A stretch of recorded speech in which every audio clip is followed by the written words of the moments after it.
Vi skal nu lave en Euler-linje. Og en Euler-linje er linjen, som går igennem skæringspunktet i en trekants medianer, højde og midtnormal. Den laver vi i GeoGebra, går ind i linjestykker her og laver nu en trekant.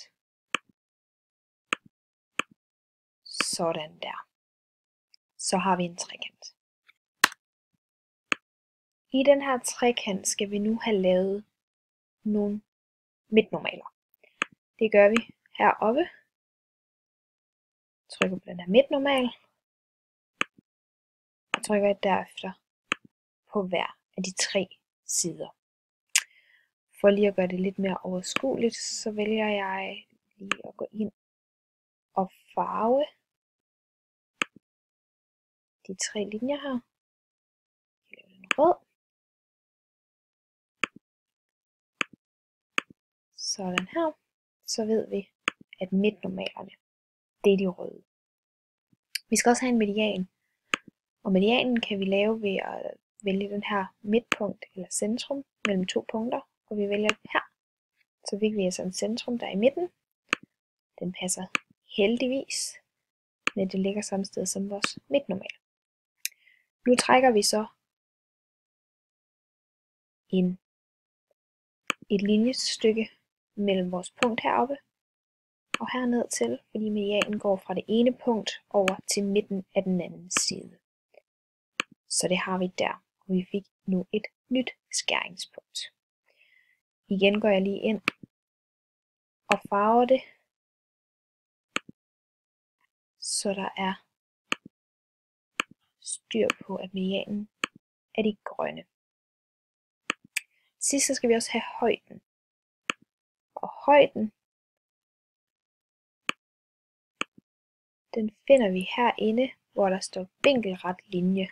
Vi kan altså gå her i punktet B, skal vi have en vinkelret linje, som går over på den modstående side. Det kan vi gøre i C også, og det kan vi gøre for A. Og endnu en gang vælger jeg lige for at få det bedste overblik og farve linjerne. De bliver blå den her gang. Find skæringspunkterne for de forskellige. Det gør vi heroppe. Skæringsværktøj. Og så tager jeg lige, vi har et skæringspunkt der, og vi vælger igen her de blå. Der var et skæringspunkt. Og så vælger vi lige her for medianen. Der var også et skæringspunkt. Og så kan vi vælge en linje, som går igennem de 3 skæringspunkter. Sådan der. Så har vi altså Euler-linjen, som går her i midten igennem skæringspunkterne i højden og midtnormalen og medianen i trekanten. Hvis vi trækker på punkterne, så kan vi også se, at Euler-linjen den flytter sig med. Den her trekant, som vi kigger på nu, det er en spidsvinklet trekant, og det er det, fordi at alle vinkler er under 90 grader.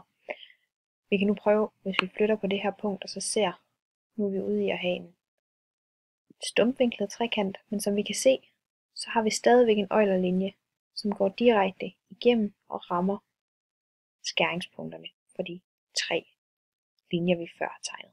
Og at undersøge er, om Euler-linjen på noget tidspunkt kan være bare et punkt i stedet for en linje. Og det kan vi prøve at kigge lidt på. Her trækker vi det, og man kan se, at lige så snart at siderne på trekanten, de bliver lige lange, så er vi altså ude i, at Euler-linjen den bare bliver en prik i midten. Den tredje ting, vi skal prøve at undersøge, det er, om vi kan lave vinkelhalveringslinjerne, så deres skæringspunkter også er på Euler-linjen. Og vi har en vinkelhalveringslinje der, så kan vi lave en igen her, og en igen der. Dem farver jeg også lige for nemhedens skyld.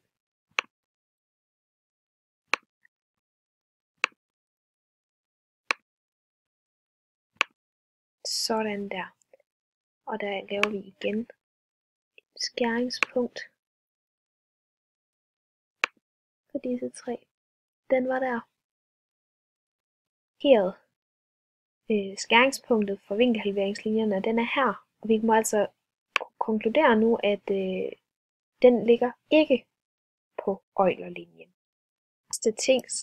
Sidste påstand, vi lige skal bekræfte eller afkræfte, er, at om der er et fast forhold mellem linjestykkerne, som er her mellem skæringspunkterne.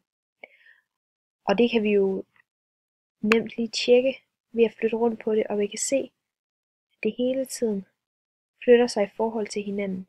Men da vi jo tidligere har fundet frem til, at det hele kan ligge i et punkt, må vi konkludere, at forholdet altså skifter. Man kan ikke give en generel regel for, hvordan de er i forhold til hinanden.